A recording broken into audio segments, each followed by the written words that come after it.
But once you start, look at the common ones, and then you might pick up a yellow rump warbler. Oh my gosh, they're gorgeous in the spring. They're black and white and yellow, and that gets you into, I know one warbler. Western tanager. Oh, yeah. Gorgeous, right? Welcome to the Wilderness Wavelength Podcast.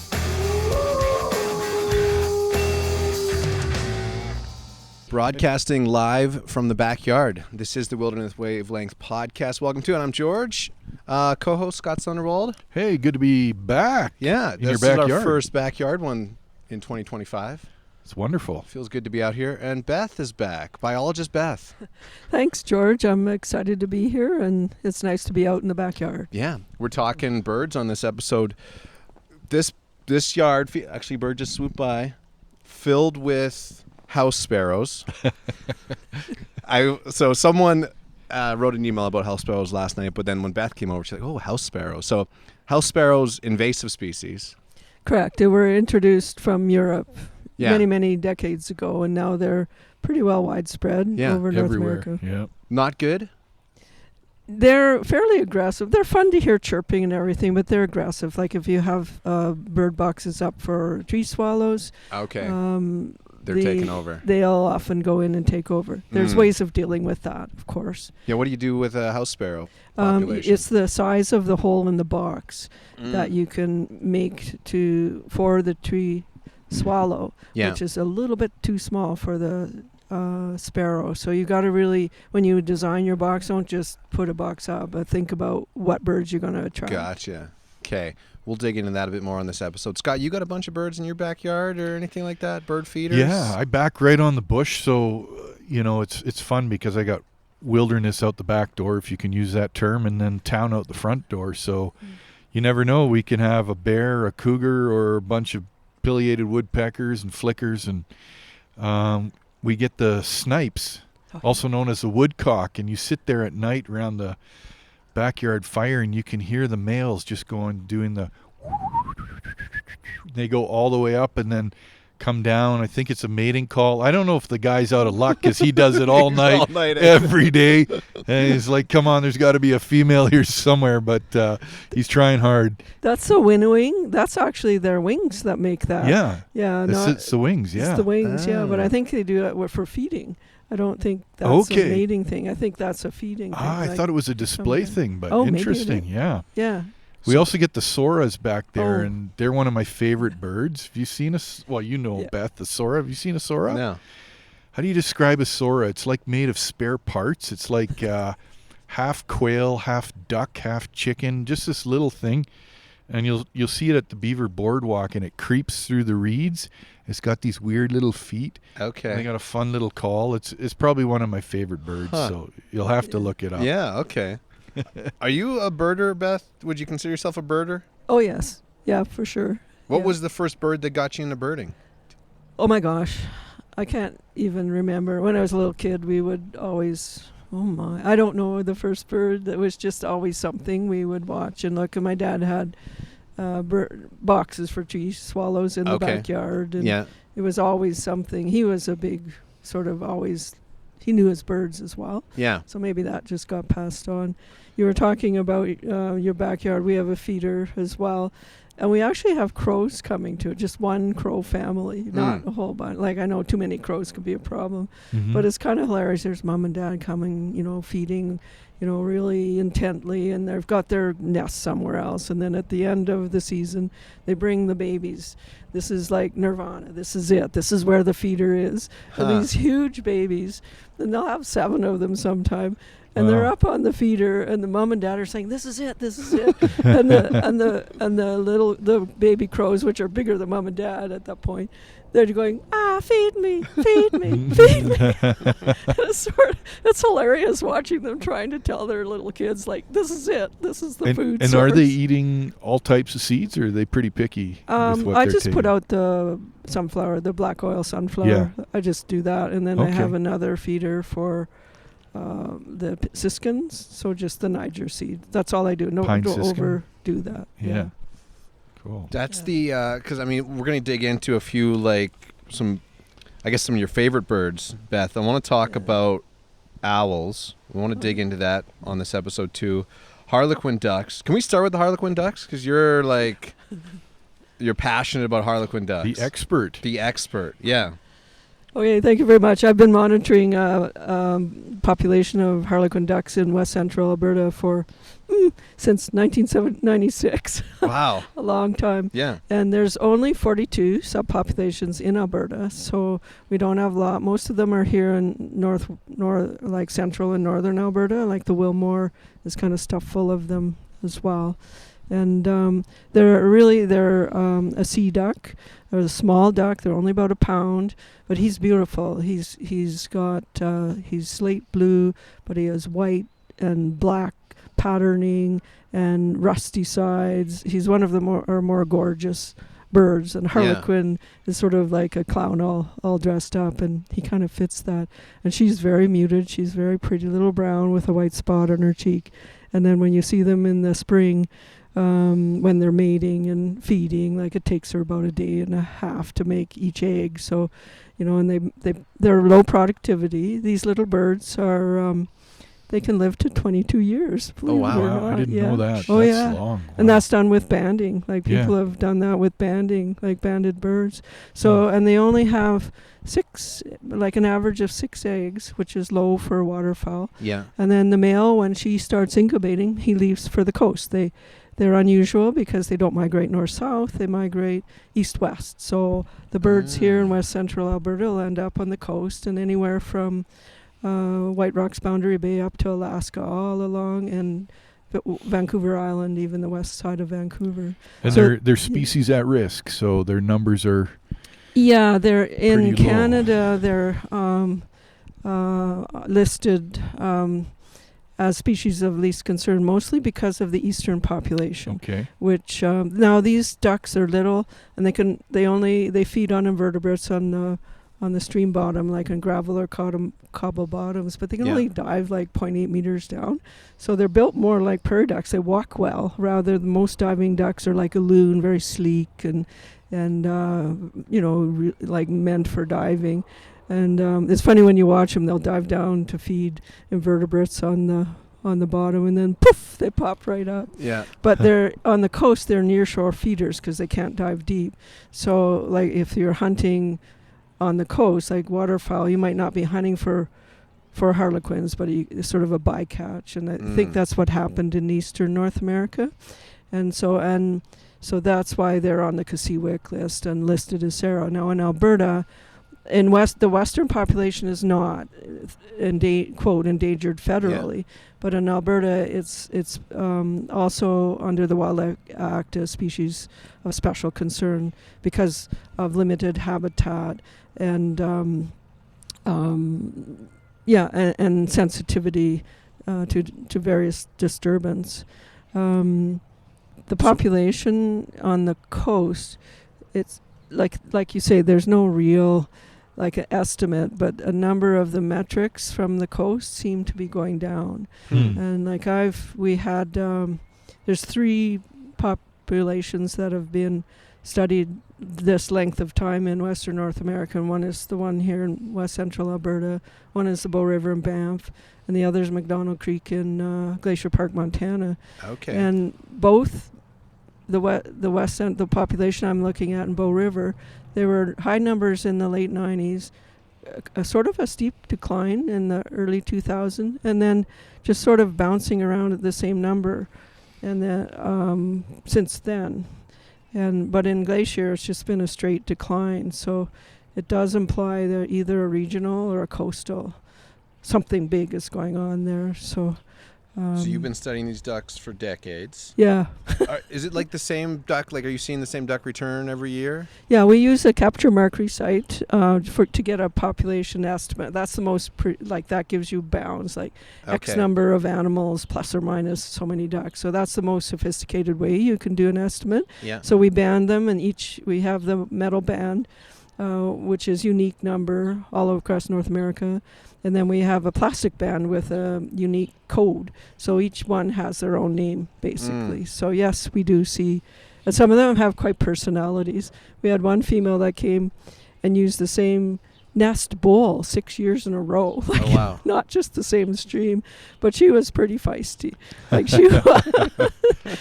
she was unusual. They're very calm ducks, beautiful to handle. Actually, They are beautiful. Years ago, I helped Beth. We put on the chest waders and went in these mountain streams and caught the ducks with the nets and banded them. That was a fun experience. Yeah. Cool. Yeah. So what's the solution for bringing their population up? Any idea? well, I think monitoring, and I know the province does monitor, especially certain streams in the Wilmore, just as baseline. Yeah. Maybe not every year, but they do that. But the coast our west coast is one of the busiest coasts in the world, actually, for shipping.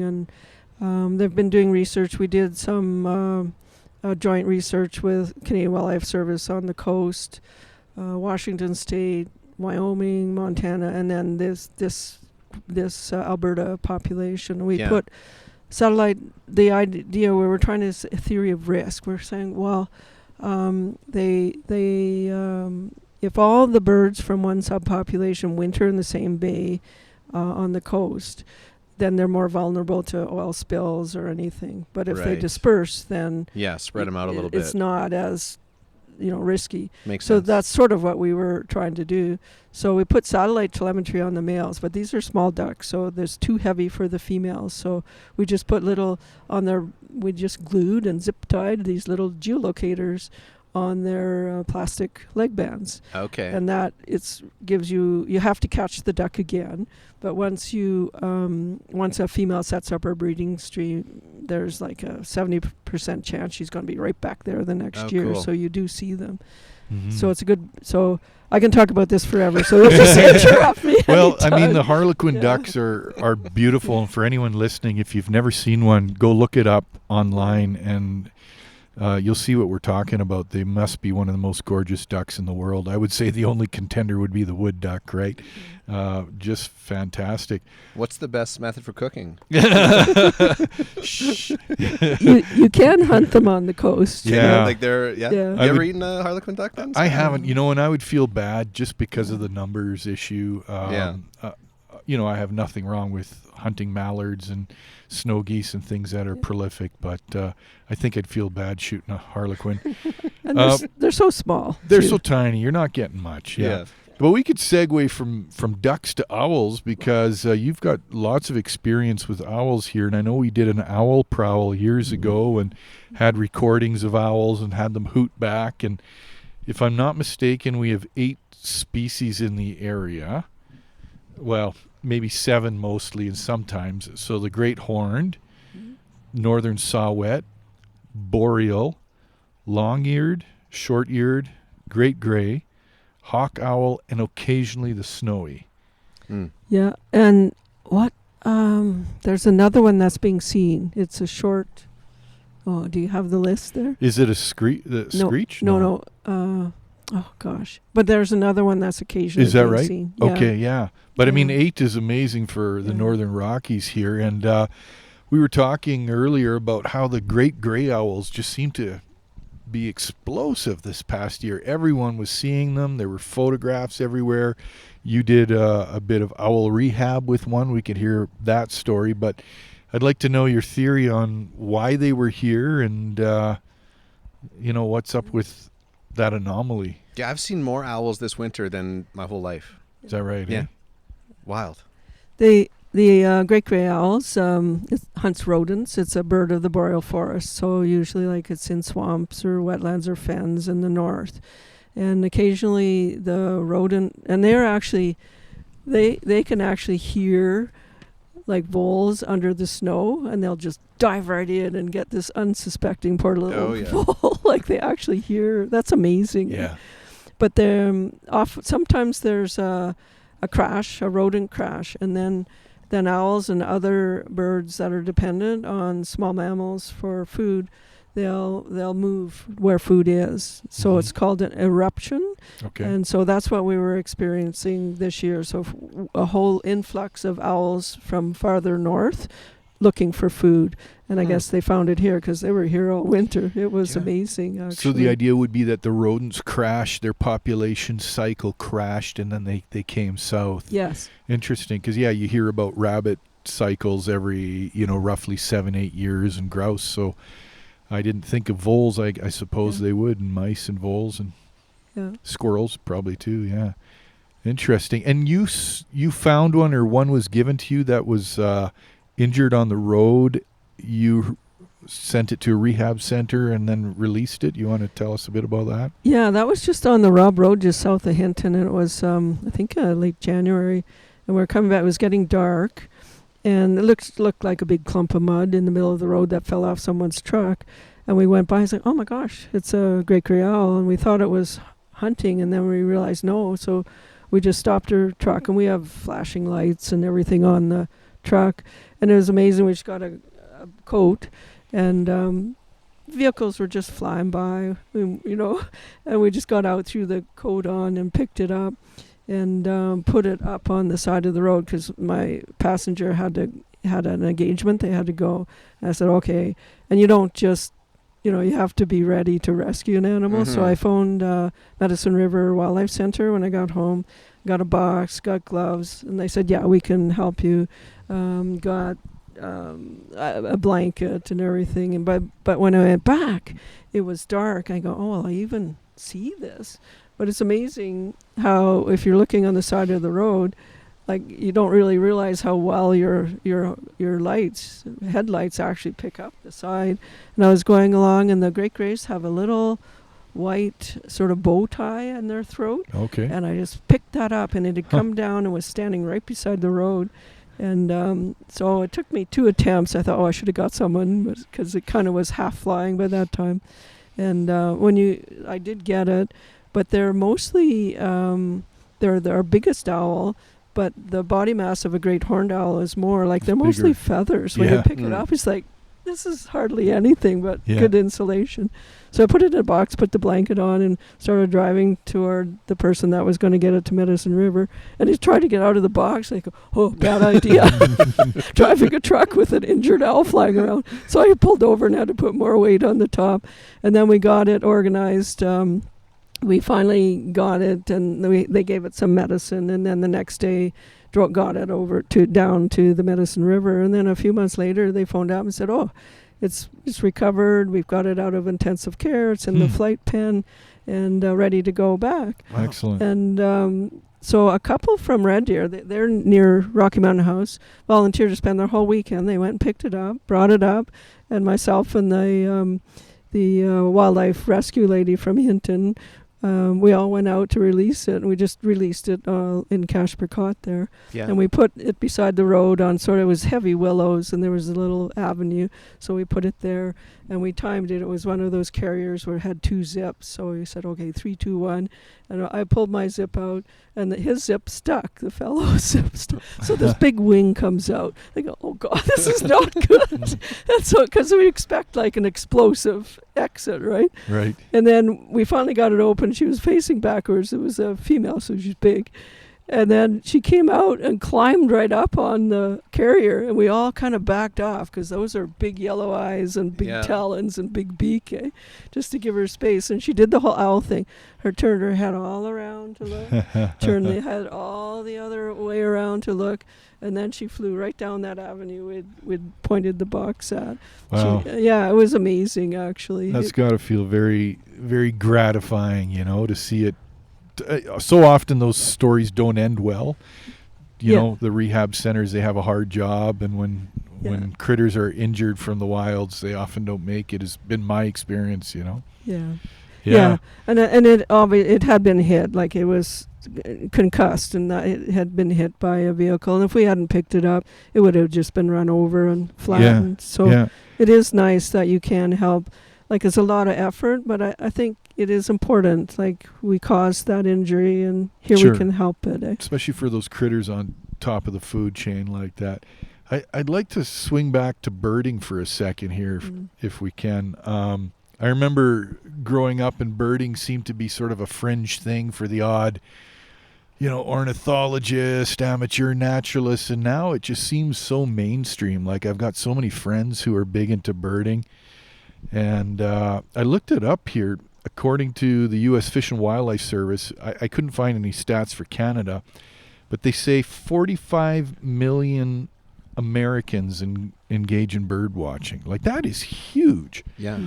It's become $1 billion business with binoculars, scopes, and cameras, the travel, the lodging, the guidebooks, and even boosting local economies. So it's interesting to me how something went from so fringe to mainstream. And one of the theories was actually COVID-19, as horrible as it was for everybody, that the pandemic, people were looking for things to do, sort of solitary hobbies that you could do from home, and birding apparently really took off at that time. But I was going to ask you, well, first of all, George, are you a birder? No, but I appreciate birders, and I have more buddies that it does, like you mentioned, like every year I seem like, oh, I got another buddy who's a birder now. Yeah. And I'm curious, like, what's involved with, like, how do you become a birder? Like, Right. What do you need to qualify to be a birder? Just passion, or you got to have like? Yeah, well, that's a good question for Beth. I don't call myself a birder. I'm a amateur naturalist all around. Beth knows I study mushrooms, plants, butterflies, and I know a lot about the great outdoors, and I know enough birds to kind of fake it with birders, but I'm not a hardcore birder. For some reason, they just don't stick in my mind. It's especially the warblers and sparrows and finches and the little dicky birds. Those are tough. Yeah, they all kind of blend together for me. So it's the ducks and geese, and the falcons and the hawks and owls. I'm pretty good at those, but yeah, the little dicky birds are tough.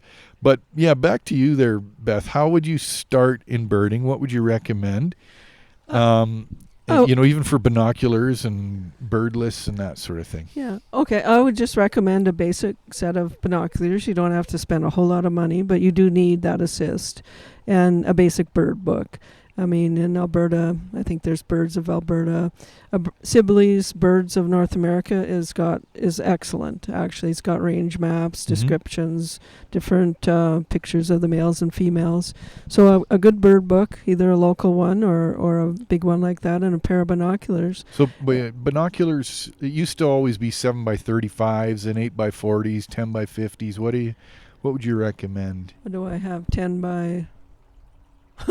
I've got 10 par ones. 10x40s, maybe. Yeah, 10x40s. Yeah, that's pretty common. Yeah, that's pretty advanced, though. Right. You could do less. Yeah. You could do less, yeah, and then work up if you really get into it. Like, you don't have to break the bank, but make sure you get a decent pair too. Mm-hmm. Because I think that's what's going to get you. And I don't ever use the term dicky birds anymore. I know, it's probably derogatory, sacrilegious. I'm sorry. So start out with chickadees. Start out with nuthatches. Start out with the ones that are common in your backyard, and that would be like a red-breasted nuthatch, a black-capped chickadee. Though everyone knows what a chickadee is, and look at them with the binoculars. Yeah. And watch them, and then ID them, and sort of look at their behavior. And then if you're walking in Hinton, say on the Beaver Boardwalk, you might see a yellowthroat. Those things are beautiful. Yeah. And I saw a mallard the other night. Showed a picture to Beth. She said it's a molting mallard. Molting mallard, yeah. But once you start, look at the common ones, and then you might pick up a yellow rump warbler. Oh my gosh, they're gorgeous in the spring. They're black and white and yellow, and that gets you into, I know one warbler. Western tanager. Oh, yeah. Gorgeous, right? Yeah, we have some beautiful birds. I think if I was really going to get into it, maybe down the road when I stop, running around the country on these reckless mountaineering expeditions, I think a bird list would really help me, because then there would be sort of that competition angle, like a goal, like I want to see this bird. Okay. Yeah, like you've got that list, and I know for the Beaver Boardwalk we've got a bird list out there, and it's just getting republished now. Mondi's actually doing it for us. So really, it'll be how many birds are on that list right now? 100 and some, 134 or something at least. Saw the redneck blackbird. Red-winged blackbird. Saw one of those the other night. But one of what you're talking about there, one really good app is eBird, and it's a big citizen science thing. And there's so many people entering it that they have actually mapped migration of birds just based on entries of people. Like amazing, actually. But it has, local lists, but it has where you can keep your own records, and then you can look up what other people are finding in your area. So if you are sort of in a competitive mode, there's that too, like top 100 birders or something. And would you recommend eBird over iNaturalist, or would you put them close in value there? I use eBird for birds. Yeah. What about Merlin? And Merlin is a really good aid for the sound. And that's a really good one, because you can actually, what is that bird? If I had my Merlin app running, it would tell me that that's a house sparrow, and it lists it. But and it records it. You can replay that back. Yeah. So it's a really good tool, but it's often wrong. So is that right? Oh yeah. So not often, but it can't distinguish all the time. So I use that as an aid. It's like okay.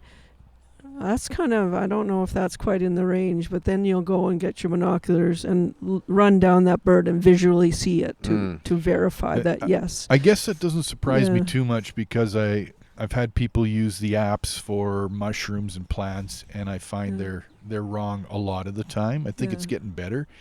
But back to the bird sounds, years ago, before any of these apps existed, I know a guy from Saskatchewan, and it was his job to ID birds, and he would do this for companies, as you do. Yeah. And he said most of his birding was done in his sleeping bag from his tent. What? Just by sound. And he would lie there, get out his clipboard, and he knew the calls so well that he would just do the checklist, at 6 a.m. Yeah. And I thought, that is fantastic. And it's kind of sad that we've got apps that have now superseded some of that knowledge that was there, in a way, but the apps, you still have to listen to that, and then you're, like I say, it's a learning tool to me. So then the next time you hear you hear a pine siskin, you'll know that because you look, Merlin helped you, and then you don't even have to look it up. So that's a pine siskin, and there's a red-breasted nuthatch over there, and and there's a yellow throat or whatever. So to me, I look at the apps as a learning tool, and then you want to keep that in your head, what you just learned. So then you're becoming a birder. Yeah. Right. So it can help. But it's not bomb-proof. Yeah. And then you taking a special camera with you, or you just use your phone, or what's the method for snapping pictures? Oh, if you want bird, you need fancy cameras. Yeah. Like you have to zoom in and everything. Then I think what you were talking about, iNaturalist. I use iNaturalist for vegetation, because you can get up close with your phone. Like you put it on your phone. It's harder to get a bird picture with your phone. You can on iNaturalist do a recording and upload that to iNaturalist. But I noticed that, like the idea of iNaturalist, you have experts that actually verify that what you put in is correct. Yeah. But I kind of noticed that if I upload a recording, hardly anybody verifies that. Oh yeah. Yeah, it's interesting. So iNaturalist again, I use that mostly for vegetation, and you can get really good. Like I'll put in a plant and I'll call it something, and then you'll have an expert saying, "Oh, I think it's I need a picture of the underside of the leaf," and then we can verify that. So you get that kind of interaction going, a learning thing going. So it's like when people send me pictures of mushrooms, and it's usually brown caps taken from 4 feet above the ground. I'm like, okay, I'm going to need a little bit more, because you've narrowed it down to 10,000 species. Like I'm going to need to see gills. Yeah, for sure. There's always controversy in everything, and there's 3 controversies I'm hoping we can touch on this evening. One is, and these are pros and cons for both, but bird feeders. We can talk about cats. We can talk about windows. So maybe start with bird feeders. I know some people love them and some hate them. Do you want to talk to us about pros and cons about bird feeders and what your thoughts are? Yeah, I think bird feeders are fine. Like people mostly have them up in the winter. I don't go overboard with them. Like some people have just tons of them. I don't think you need to do that because you have to clean, make sure you don't have too many birds. It could be a vector for spreading, disease around the birds too. So I have one big seed feeder and then a small one for the small seed Niger feeders, and that's it. But that's really all you need. And then it's easier to keep clean, and you don't have tons of birds coming, but you do. It is fascinating to watch them, and I think bird feeders are good for that. But you can't go overboard, and I just don't. Well, that's probably a good way to get your checklist going, right? To see what's coming to the feeder. I know people talk too about predator attraction, right? Because if they're coming in, you can have predators that notice, whether it's your house cat or falcons or what have you. And window collisions. When I see people have the bird feeder right in front of the big living room window, I'm like, come on, that's just asking for trouble. Yeah.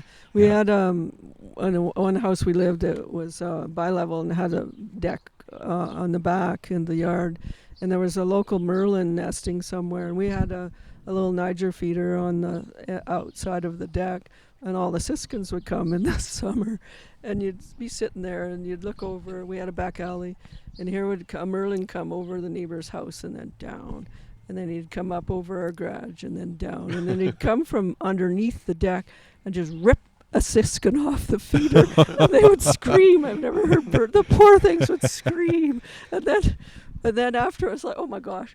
And then after a while, like merlin is a little falcon actually, and very fast, and just when you see it cut, it was like the power of a steam engine coming at you. This little thing just They used to be called chicken hawks, right? Merlins. Yeah. Merlins, yeah. Well, and the pygmy owls too. I think they'll attack at the feeders, and they're cute little bastards, but they'll sure take things down. Yeah. But I mean, that's part of their predators, and they need to feed, and it's part of it. Yeah, so that does happen at feeders. I know some people have taken their feeders down because they can't bear to see a merlin. So you think the good outweighs the bad in general with feeders, and especially through the winter season? My parents put up the hummingbird feeder.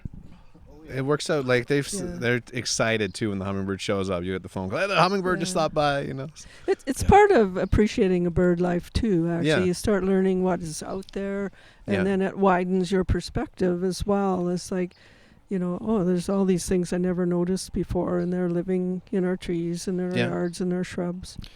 And cats. We have to talk about cats. So I'm going to give you guys some scary estimates from cat kills. This is astounding. Oh boy. The U.S. estimate, well, we'll start with Canada, because the Canada estimate is that cats kill 100 to 350 million birds annually. That's quite a spread. Yeah. The U.S. estimate is 1.3 to 4 billion birds. I mean, that is unbelievable. Yeah, right? Wow. That's like people out there with shotguns just blasting them as they're going by. So, folks, if you're listening and you have a cat, be aware that they are killers. I do have a cat. She's rather old, so she doesn't kill a lot anymore. But when she was younger, she'd bring, food offerings back. We'd get birds and bats and voles and all sorts of things. But you got any stats on there for birds versus cats? Like how many birds have been killed? Sorry, like an owl killing a cat or anything like that? Oh, not enough, right? No stats for that one, eh? Yeah. Great horned owls will carry off you hear your cat. Stories like a little dog in the backyard. There's an owl swooping in at him. For sure. Yeah. I think the cat's probably winning that. Well, and in this area, it's coyotes are probably the biggest cat killers, right? Sometimes the cat will come home and got bleeding ears, and you're like, I wonder if that was a coyote. Battling. Yeah. What are your thoughts there, Beth, about the cat issue? I think you're right with the stats. I saw a graph which was astounding. Like if you look at all of the mortality, like human-caused mortality of birds, cats, whether it's windmills or industrial or all of the windows, anything, cats are number one. Cat beats everything. And so it's a serious thing. Your little cute kitty cat, when you let them out, they're killers. The cats have their body plan hasn't changed in millions of years. They're the perfect one-on-one predator. Perfect. And it's just, that's what they do. And so like we have two cat, like we had a cat, we'd let him out, and he actually brought a weasel and lay it out in front. Really? Yeah, and the northern flying squirrel. Weasels are tough. No. Yeah, I know. But we got 2 kittens a few years ago. And we tried I've never seen killers like these 2. We tried everything, those silly collars that are supposed to alert birds. We'd put them out, like you'd put them out together and he would be stalking a bird and she would be flanking him in case he missed, like their brother and sister. Yeah. We tried one at a time. We tried limiting their times, like 10 minutes all, 5 minutes to be at the door with the bird. So now they're 100% indoor cats and they're fine. They're lovely. Yeah. They don't need to be outside. And they're quite interesting animals. Like they're curious and they like attention, and they're supposed to be solitary, but they're all personalities. So I think the cats is a real issue. And honestly, I feel sad for feral cats. It's not a nice life for feral cats. So I think it's a real issue, and we gotta sort of look at it. Like, what is your cat doing when you let it out? Mm-hmm. Hunting. Yeah, it's killing things. Yeah. Yeah. They are. And then lastly, the windows, right? Yeah. So here's some other crazy stats. In Canada, it's estimated 16 to 42 million birds die each year due to window strikes. In the United States, 365 million to 1 billion birds from window collisions. And I remember, and you've probably seen them, these falcon silhouettes we used to put on, and I guess they've tested them and they don't work that well. They say most often there's not enough of them, number one. And number two, what we see as a falcon silhouette, the bird doesn't see it the same way. So that's just something you hang in your window? Yeah, it was more a sticker, right? Mm-hmm. You'd throw these dark stickers on. Mm. But any thoughts on windows? Yeah, I think Get rid of them. I think Who needs them? No, lots of people. You need windows. we like light. Things you can do is be careful if you have a bird feeder. Don't put it in front of your window. Yeah. And then, like, if you have a overhang, put it on the outside, and so it's dark underneath the overhang. Like, if you have a deck with a roof on it, the outside of the deck is good because the bird's going to fly to the lights. There's no need for it to fly toward the dark, but you can still have your window and look through. So placement of that, you can get strips now. Like you actually put strips all up and down your windows that actually apparently do work. I don't know the name of them, but you have to get used to looking through your window with all these vertical bars on it. I imagine blinds and curtains, like even the ones that you can see through, would help too. Yeah, our front window of our house gets smashed a few times a year. Yeah. And I think it's probably a little more than people realize how many birds. Sure. Yeah, because think of the ones you don't hear and don't see, right? Yeah. Early morning, yeah. So again, it's something to be aware of, that there are ways of dealing with it too. Yeah. I want to get into a podcast question of the week. I'm curious what your guys' answer to this one's going to be. We got some good answers coming in, though. But if you could be any bird, which bird would you be? Jeff wrote in osprey. He says extremely successful fishers, 30 to 70% success rate. Jan wrote in. He said mockingbird, and then he That's a spirit animal. Yeah. And then he actually bugged me about this the other day too. That last episode we did when we were throwing the slings and shooting the rocks, and then we thought we saw some wolves, and then we thought, oh, maybe they're coyotes. Turns out they were deer. Yeah, he was bugging me about that too. To be fair, they were very far away. So we had brown objects come into the water, and they did look like wolves initially. Like they were just slinking giant in. teeth and big big bushy tails. But then they morphed from wolves to coyotes to deer. It happens. They might have been wolves on the one side of the river that came out as deer. We're not sure, but yeah. Scott, you said golden eagle? Oh yeah. Well, first of all, eagles, like, seriously, it's not even if it's a bird. If I could be any animal in the afterlife, it would be an eagle, because, man, you could fly above it all, soar up there, you're top of the food chain. Yeah. The worst thing you have to worry about probably is another eagle maybe and some kid with a 22, but it's a pretty good You're life, living on the right? cliff edge It's just and- gorgeous. Yeah, you're Yeah. hunting. And the golden is a bit bigger than the bald. Is that right? That's my understanding. The bald has a wider wingspan. Is that right? But it's really, like, when you look at, like, the outside of the wings are really straight up and down, where the Yeah. golden's more tapered. Okay. But I'm pretty sure Either would be Yeah. fine. I'll be a bald eagle or a golden eagle. They're amazing. And they've always been good omens. I'm not superstitious, but Yeah. every time I've gone hunting and I've seen an eagle, I've had amazing success. Now that's probably Interesting. happenstance, but it's happened too many times, Yeah. right? Yeah. We've done that before where we've been out hunting grouse and we see a whiskey jack and we're like, oh, that's a good sign. That means there's going to be a grouse around the corner. 50% of the time, it's sometimes it right. works. Yeah. 50% of the time works 100% of the time. You know what the bad luck bird for me has been hunting? Is an owl. Owl? Oh, yeah. If I see an owl, I may as well pack up and go home. Really? Yeah, I'm not going to get anything the rest of the day. And it just, I need to break that curse, but it's happened like a dozen times in a row. Huh. Again, I'm not superstitious, but when these things keep happening over and over again, it's hard not to be, right? Andrew said peacock. He would, he says, got to flaunt those tail feathers. Is he looking for a girlfriend? I don't or- know, maybe, eh? Spencer said albatross. He said, fact check, makes an eagle look like a chickadee. So albatross, massive bird. They're huge, yeah.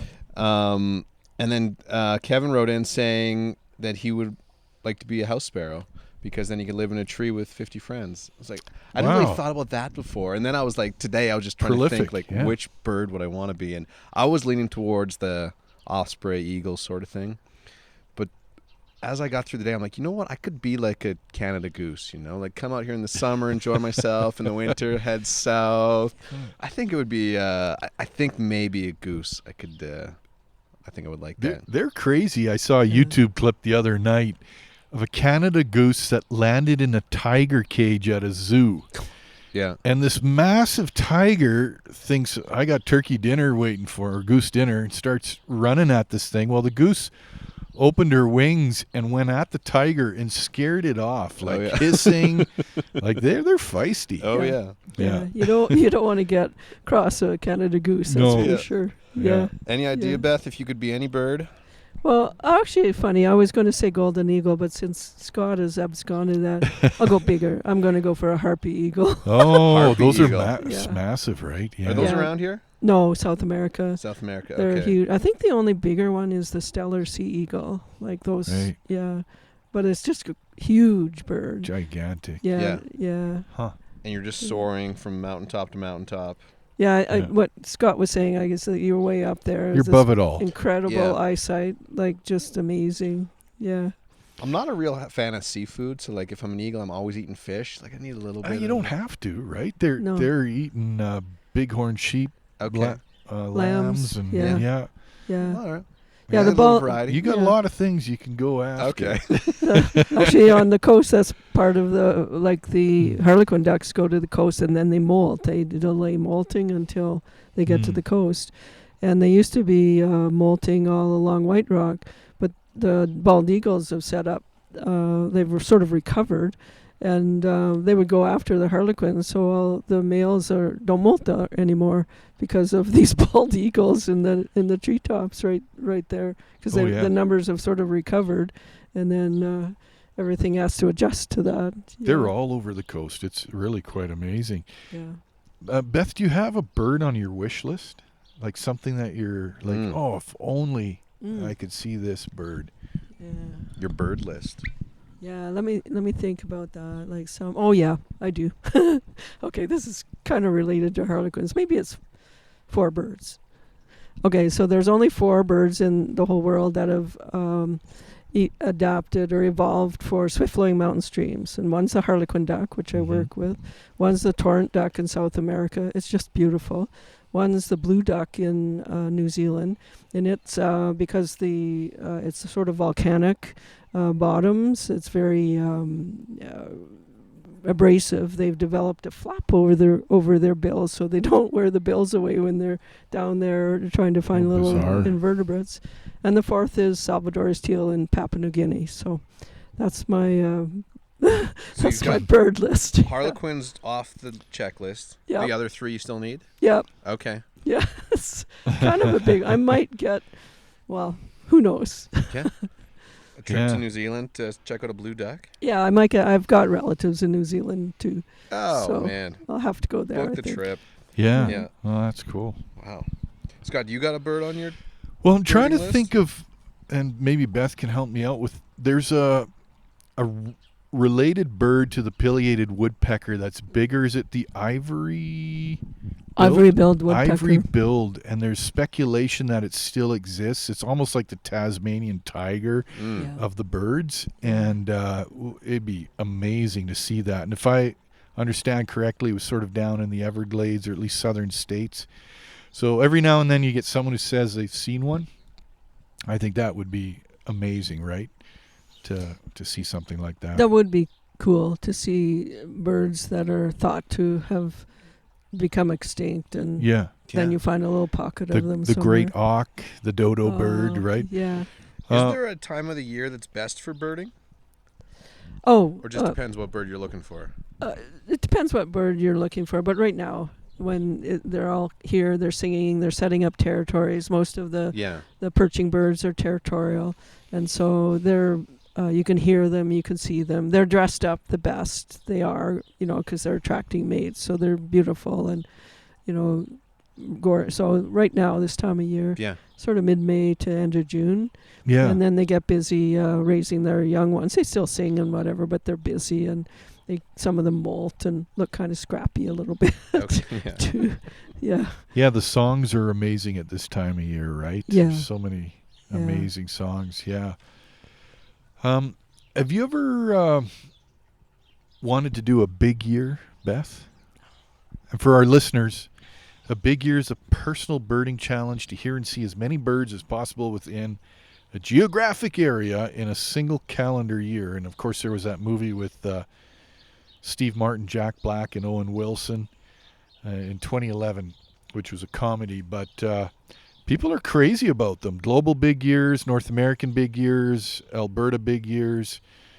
Wherever you're at, I'm sure there's a big year where you're listening. But what are your thoughts on that? That would be fun. Like pick Alberta. Can you do a big year just for Alberta? That would get you all around the province. Yeah, and that's part of the birding too. It's different habitats, different places. You find different birds on the prairies than you would in the Rockies and north or the north. So I don't know. Like I do track the birds that I see, but some years I don't get to. If I see a new species for myself, like I have a species, and I don't have a huge species list because I don't really go after it. Mm-hmm. But I could see it would be a fun way if you wanted to do a holiday and say, okay, this year we're going to go here, here, and here, and it gets you around whatever geographic area. Sure. It's be a really fun way because then you're observing and you have purpose and you see all the different habitats and behaviors. So big year's fun, but I haven't really done one myself. Yeah. What about you, George? Can you see yourself doing that? I've never heard of it before, but I'm always on board for a challenge. I could see doing it alongside something else. Let's say you're traveling around, you're canoeing, fishing, hiking, climbing. Take your bird list with you. See how far you can get. We just picked up a bird book. It's in the holiday trailer now, so that's like, I think, and then the Merlin app, when we use that all the time. I'm going to download the iNaturalist app and check that out. eBird. Maybe I'm becoming a birder. I can see it happening, man. Hey, every time we do one of these podcasts, I come away with wanting to be something else. Like a few weeks ago, we had the gold panning one, and I went out and bought some gold pans. Did you find any gold yet? They're sitting at home. I'm going to get rich, though. So that's how it happens. But, world record big year winners. Yeah. 2015, Noah Stryker set the first global year record, 6,042 birds in a year. Jeez. That's crazy. I didn't even know there was that many birds. Yeah. Arjan Dwarshius, and I'm sure I butchered that name, 2016, he broke the record with 6,833 species in 2016. I think that's Wow. the world record. But that's crazy when you think, we're excited about 150 species in our neck of the woods here. But Yeah. Holy. But that shows you the diversity that birds are. Sure. And then you get people that going around the world like that, and just think of all the material they'd have to bring with them, or at one, bird lists, bird books, knowing Yeah. places like special migratory stops where Yeah. maybe birds congregate, and it's sort of like if we're using our habitat up. So these kinds of things I think are important. Like, Yeah. there's this many birds in the world. Let's keep them. What do we have to do to keep them? Yeah. I think you'd also have to be independently wealthy Yeah. to Yeah. no job, Yeah. no family obligations. Fly around the planet and look for birds. Sounds good. Yeah. Sounds good. Should we do a couple Would You Rather, Scott? You I couple got a of those? couple good would you rathers. So, folks, this is where we get a little wacky. So, I know this hurts Beth because she's a hardcore scientist. So, we got to get a little bit silly. So, work with me on this. These are bird related.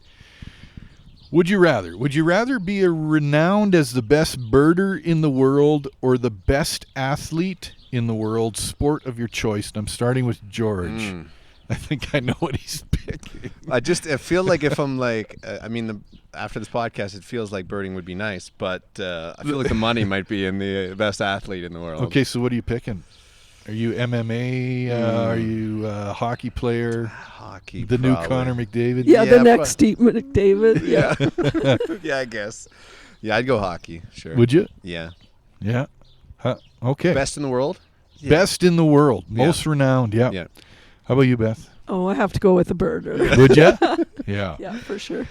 What are you doing, Scott? You know what? I think I have to do athlete, but I'm going to take it a different angle. I'd be like one of the best mountaineers or rock climbers, something like that. Gotcha. Okay. Yeah. Yeah. I think that would be pretty That cool. makes sense. Hopefully not fall and die. Yeah. Okay, so the next one's going to take a bit of setup here, the would you rather. So what do you think, this is not the question, but what do you think is the most dangerous bird in the world? And this one surprised me a bit. I kind of knew this one, but if you had to be attacked by it's the that most weird dangerous one down in Australia with Yes. the fancy beak thing. Yeah. The cassowary. Yeah, cassowary. yeah. Yeah. So those guys. ostrich is way up there because Yeah. they're huge, and Yeah. ostriches have killed people. The cassowary, I wasn't aware of this, how tall they are. Up to 6.6 feet tall. Yeah. That's huge. They can weigh 100 to 160 pounds. They can run 50 kilometers an hour, jump 5 feet.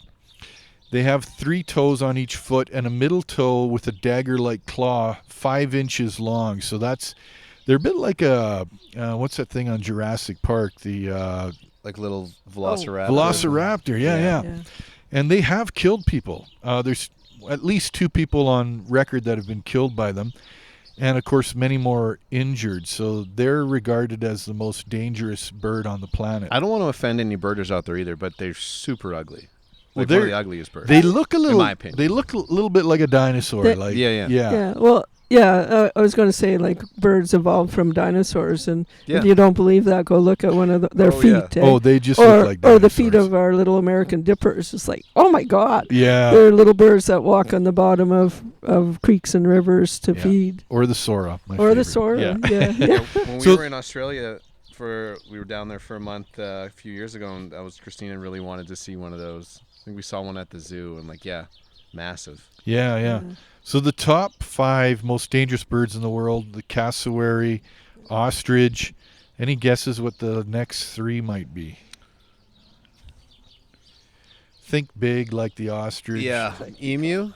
Emu. Yeah. Yeah. Yeah. And then there's we talked about how deadly Canada geese are, but the swans. And I remember my yeah. dad telling me that they can break people's arms, they'll attack. Yeah. And then the 4th is the goshawk, northern goshawk. I guess they're so protective of their nests that they will dive bomb you and you know, Hit watch you. out for your eyes, sort of thing. But The fifth is uncooked chicken. well, exactly. Yeah, That'll yucky. kill you all the time. Yeah. So back to the would you rather. Now that we know how dangerous the cassowary can be, Yeah. would you rather be attacked by a cassowary or a German Shepherd dog? Wow. Oh God. Which would you take on? Man, that cassowary's You're like going down the tough. back alley. It's 8:00 at night, Yeah. and this thing comes ripping out at you. What do you take? I'm going German Shepherd, I think, just because I'm like familiar with it. You're gonna take. What are you gonna Yeah. do? Like, here, boy. Yeah, like I would. Yeah, I feel like I could fight off a German Shepherd. The cassowary, like I just feel like that beak's coming at you, and they got that big, like that claw on their foot. It's just like Velociraptor oh thing man, shredding it you. would rip you apart. Yeah, Huh? Interesting. yeah, I would go German Shepherd. Yeah. Okay. How about you, Beth? Yeah, I have no familiarity really with the cassowary, like behavior or how to protect yourself from Yeah. one. So I wouldn't like to meet a angry German Shepherd, but I would try the German Shepherd too. Like Yeah, it's yeah. a dog, but that's all I can say. Yeah. That's a tough one. Yeah. I think I'm riding the fence on that. Yeah. Cassowaries can fly. No, No. they run, but They're again, just running, they're up to 6 feet, 6'6" tall, 160 pounds. Like Okay. that's a lot of bird. Yeah. Yeah. Yeah, like Yeah. a shepherd, you have a chance of grabbing a stick and shoving it in Yeah. his mouth or something. Yeah. You know, who knows? Cassowary, you don't know what you're getting. Yeah. Anyway, there you go. You think about that at 2 a.m. Yeah. Oh, and call George. I Call don't. me. Okay, I got one. Okay. Would you rather be able to fly like a hummingbird, or be able to imitate any bird call? So the hummingbird can fly backwards, which is amazing. Mm-hmm. Or imitate any bird call. You know, I gotta fly. Yeah. Like, flying would be amazing. Yeah. Your arms would be really flapping. Oh man, they'd be ripped out of their sockets. But if I could do it, I'm flying. Beth, I want to hear the story about the hummingbird on the Learjet. Okay. All right. This is real. I had a few years ago a lady from the valley phone me up in October. I said, I just got these hummingbirds still at my feeder. And I thought, oh, it's kind of late, but they'll probably move on. And then she phoned me in November, still here. And I go, uh-oh. And I have a bird banding license for passerines and waterfowl. And I phoned the Medicine River Wildlife Center, and they said, yeah, we can overwinter hummingbirds. And I got permission to catch this hummingbird. Normally you need traps and everything. I just have my nets. So I go down. It's an Anna's hummingbird, which is a coastal bird. It's not, doesn't even belong here. It's probably a vagrant, like just, lost its way or something. And it was freezing at night by this time. And Vicky she was going out in the morning. She knew where it roosted and checked to make sure it was still alive. And anyway, she said, yeah, the little bird, and her feeder was hanging under the eaves. So it would come and visit the chickadees at the seed feeder and land in a lilac bush and then come to the feeder. So we put the net up between the lilac bush and the feeder. And the little bird comes along to visits the chickadee feeder, goes to the lilac bush, comes to the net, stops, backs up, and I go, oh no, they're little helicopters. Flies all along the net, goes behind the net to the feeder, gets his food, goes away, and out he goes. I go, oh no, I'm going to have to get a trap or something. And then Vicky goes, she said, well, when they fly, it always flies between those two trees. So we moved the net in front of the trees, and the little bird did the same. It flew to visit the chickadees, lilac feeder, and then it flew to the net, over the net. And she said, oh, I've got to change the feed. She was changing it 3 or 4 times with warm feed because it's November, right? Yeah. And so the third time it visited the chickadees, goes to lilac, goes to get a feed, and whether it was warm or whatever, and then right into the net. So we just grabbed it. We had a box all ready for it. And I had a friend, and we drove to Knighton Junction to give it to, there's a field hospital in Drayton Valley, so we exchanged it in the dark, but I said, get a box out, give it to this other lady that had driven up, given her the box, and away she goes. And she had a whole bathroom all set up with even flowering fuchsia for this little thing.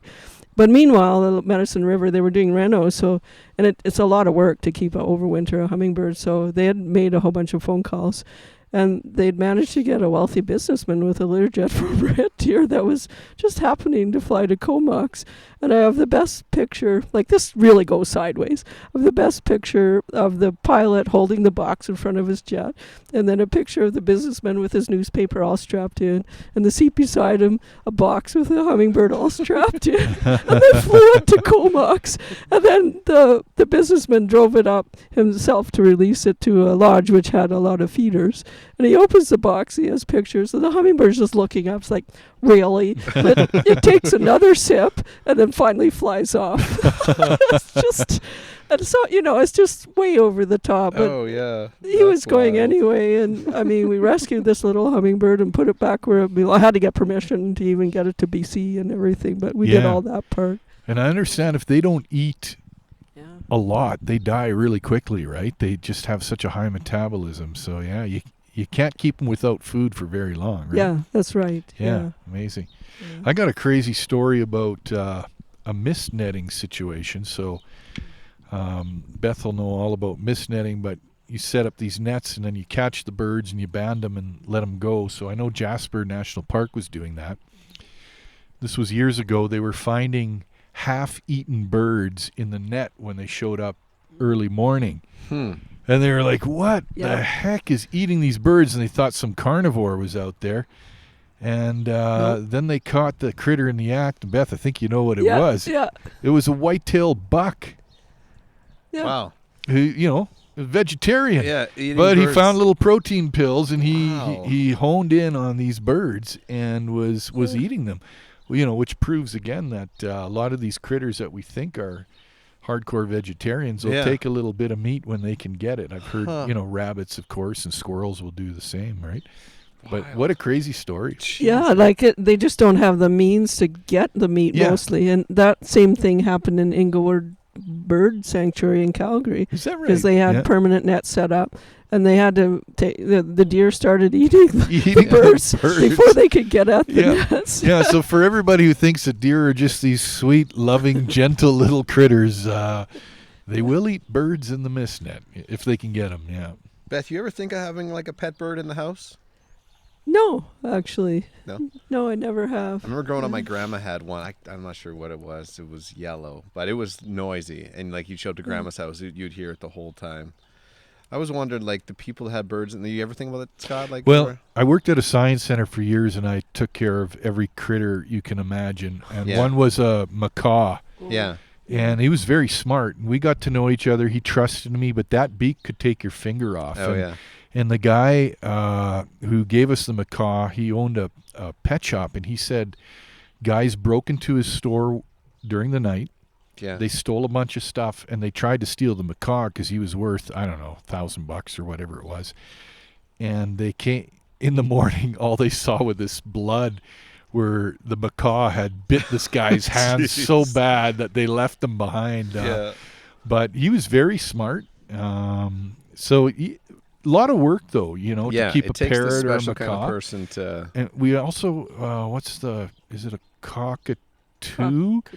The one, not the cockatiel, the cockatoo, which is a parrot, but we had one, and they're so social that if you can't give them enough social activity, they start plucking out their own feathers, and they start becoming these little naked, stressed out birds. So I think a lot of people don't realize what they're getting themselves into with these things, right? Yeah, you see a pretty colored bird at the pet store and bring it home. It's so if somebody's home all the time, great, but if that poor bird is alone all day, that's not really what it's designed for, right? And some of those are quite long-lived too, so you have to be ready to 80, 90 years, right? Yeah, put it in your will. Yeah, that's right. Yeah. So no, I've never, just because I'm in and out all the time, and like Scott was saying, they do require a lot of work. Actually, we I think we're all birders now. Are we birders? I got my gold pen. I got my birding list. I'm ready to go. Yeah. Speaking of, like, I know this guy. We tie this in like every episode, but it's like all our guests that come on have these like cool things that they do, and it's just another great excuse to head out and check out the birds around here. And I know, like, we got the bird book now. I'm gonna download these apps, and it's just another thing. Like when you wake up in the morning in the camper, Oh, yeah. and the birds are waking you up. You're like, oh, I can now identify what these birds are. And Yeah. yeah, Yeah. it's cool. I like it. I think let's do some kind of bird challenge this summer. Well, you know what? Beth has got the bird challenges. She heads up the bird count at Christmas bird count. Yeah. Yeah. And I think the backyard bird count we've done here as well. Yeah, the Great Backyard Bird Yeah, Count. Yeah, so there are ways to get involved. Yeah. So the How do you Whiskey get Jack involved in, Beth? Whiskey What's- Jack Club would be the thing Yeah. to do, right? Yeah, and the Christmas bird count is a citizen science. It's done. Was started in 1900. They used to on Boxing Day used to go and shoot as many birds as you could. You and shoot his whoever got the most number of dead birds won. And then around about 1900, this in New York said maybe we should count them instead. And so it's turned into a really good database, and it's not just done in North America but all over the world now. So you're part of something as well, and the object is to count all the birds within a 7-mile radius of a center, and our center is Green Square. And so there's a lot of area to count here. So we can welcome more, and we'll assign you your local area, or you pick it. And You guys do that every Christmas Eve? we Boxing do Day? Boxing Day, and then we do Brule has one on the day after, on the 27th. Yeah, and then you can team up with birders who know what they're doing. And Yeah. you've also been doing the Maxwell Lake Beaver Boardwalk Walks. Wednesday nights. Yep. Yeah, Yeah. so if you want to learn your birds, come on out, 3-kilometer boardwalk. Yeah. Beautiful. Yeah, every Wednesday night we start sort of mid-May and go as far into June, as long as they're still singing and visible. Like usually about the third week in June. After that, they're all busy and raising their young and stuff. So yeah, the Wednesday night bird walk 7:00, just at the beaver feeding station, and yeah, everyone's welcome. It's kind of really fun going through the whole season. And last night we saw an oven bird, and they go, teacher, cool. teacher, teacher. We saw a yellow throat. Like, it's just a Sora. You heard the Sora. Yes. Yeah. So how do people get in touch? Like, how do you hear about the Whiskey Jack Club? How do you sign up for that? Or You just ask to be on the email list. yeah, And so it's wjclub@telus.net. wjclub@talus.net. Yeah. I'll post a link to that too in our show notes here. But Yeah. We're doing a butterfly count later this summer, so July 24th. Yeah, Oh. I'm booking the day off. Nice. We're gonna get Yeah. the kid out of daycare. We're gonna go do it. Yeah. We have a walk this Sunday at 8:00, actually, at the beaver feeding station on Maxwell. 8 p.m. Yeah, 8 a.m. This 8 is a.m. 8 like a.m. really you should be doing morning. Wake up, George. Yeah, you got to wake up. We're out helping the in-laws pack Okay. their movement. But yeah, I love it. I want to come out to one of the Wednesday night ones. Yeah. Cool. Well, thanks for coming on again, Beth. Yeah, it's always good to have you here. Yeah, Well, it's fun. Your knowledge is just and passion. I mean, that's what comes forward. Like you're a true birder. Well, thanks, and thanks for all your research, Scott. Those are cool numbers. that Yeah. you were- Gives you a lot to think about, hey? Yeah. Scott, Northern Rockies bushcraft.